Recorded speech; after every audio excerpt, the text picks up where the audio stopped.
Since we love buns so much here and you guys really love my 3 favorite buns for thin hair video, I am going to show you 2 more buns that I really like as well.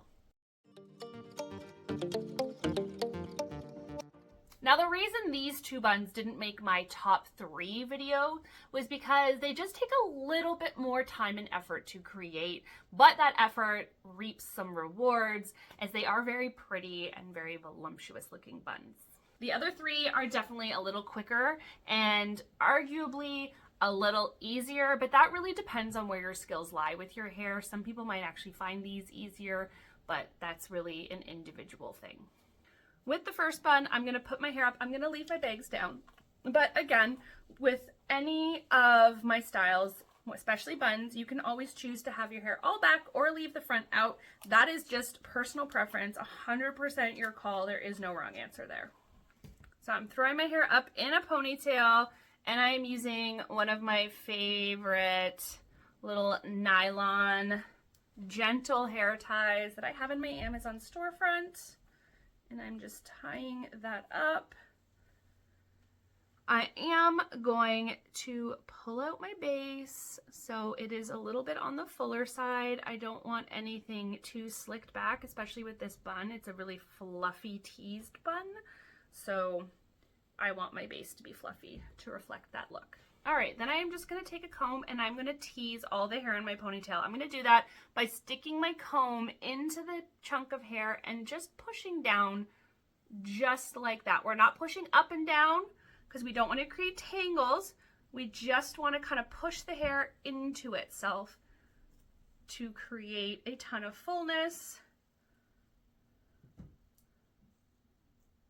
And by just pushing down, that's going to create all that fullness that we get from the teasing, but it's not going to create a bunch of tangles that are really hard to get out later on. Now I'm going to take some bobby pins. The bobby pins are the closed ones that are bumpy on one side and straight on the other. It doesn't matter which way you put it in. You don't have to put bumpy side towards your head. Honestly, it's not going to make a huge difference. What you do want to make sure is that the bobby pin is closed when you push it in. Don't have so much hair on it that it's like that when you try to push it in, because if you push it in while it's open like that, it's going to spend the day trying to push its way back out. It wants to be closed. So grab some hair, let it close, and then push it in closed, and your bobby pins will not pop back out all day.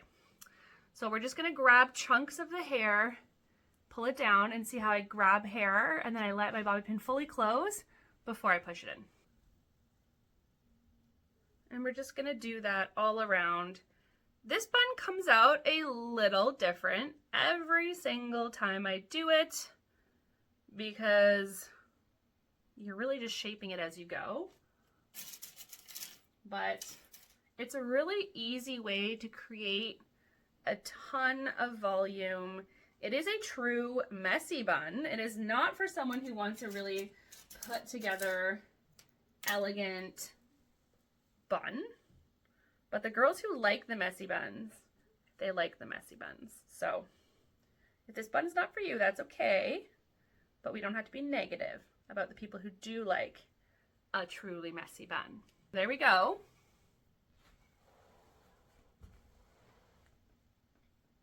That's one. It's a little bit more work. It's not crazy though. It's not crazy. So that's one down. Works super well if you don't have a lot of hair. Now let's do the other one. Now let me just show you quick how easy it is to brush out that teasing because we did it correctly, because for the next one we don't want our hair teased. Super easy, all brushed out, no problem. I'm gonna leave my front of my hair out and I'm gonna leave the looser base that we did. This one you could do a more sleek base if you wanted, but it's not, I prefer it with a softer base. And then the other thing we're going to use again is bobby pins, using the same technique, except this time we're going to be putting them flat across as opposed to towards our hair, but the same thing applies, putting them in your hair closed. So for this, I'm going to take little sections of the hair and I'm going to create like a ribbon around my fingers, a little loop, hold it against the base of the hair, and then I'm going to pin the bottom of the loop to the base of my hair. Now, if your hair is long and you've had to like loop and loop and loop and loop, just make sure on the bottom layer you're getting all the layers of that loop, otherwise they'll fall out.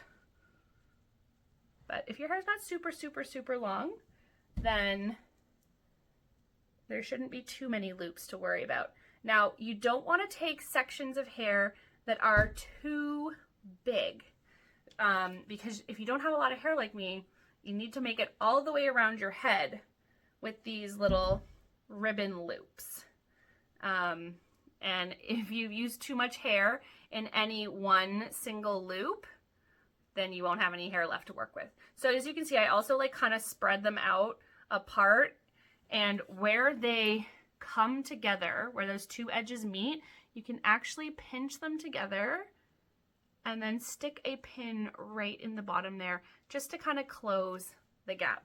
And then just keep going all the way around until you've created a really pretty, it's almost like a princess bun, I think, like a ballet bun, a princess bun. You can get a similar look with this sock bun, or like one of those little bun makers.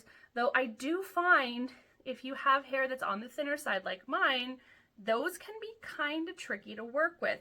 Every time I do this bun, people are like, just get one of those bun makers or a sock. And I know, I hear you. I have done that. I know how it works. I own those. Maybe I can do a video trying to use one. I find them really tricky to use in this hair type. Even when I'm doing them on other people's hair, not even just doing it on myself, just using them on the fine, slippery, thinner hair in general, even with all the hair products added, everything that you should do to get it to work its best, I find them tricky. So I prefer to do this technique. And I also like that this is a little bit less perfect. I think it looks pretty that way. It's still that kind of look without being like literally like a perfect roll at the back of your head. But to some people, maybe that's what they like. Maybe they like that perfect roll, and that's why they don't like this way as much, because it's not perfect. So again, everything always comes down to personal preference, and if there is one way that you like it better than another, then go for it. There is nothing wrong with that. As long as you are happy with the way your hair looks, that is what matters. I'm gonna go, yes, for a side bang here.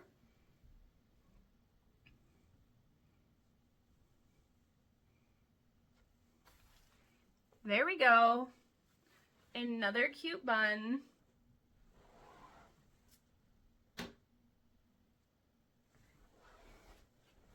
Super easy, a little bit more work, and using little twists and then the pins can take a little time to get used to, but once you do, it is super, super worth it.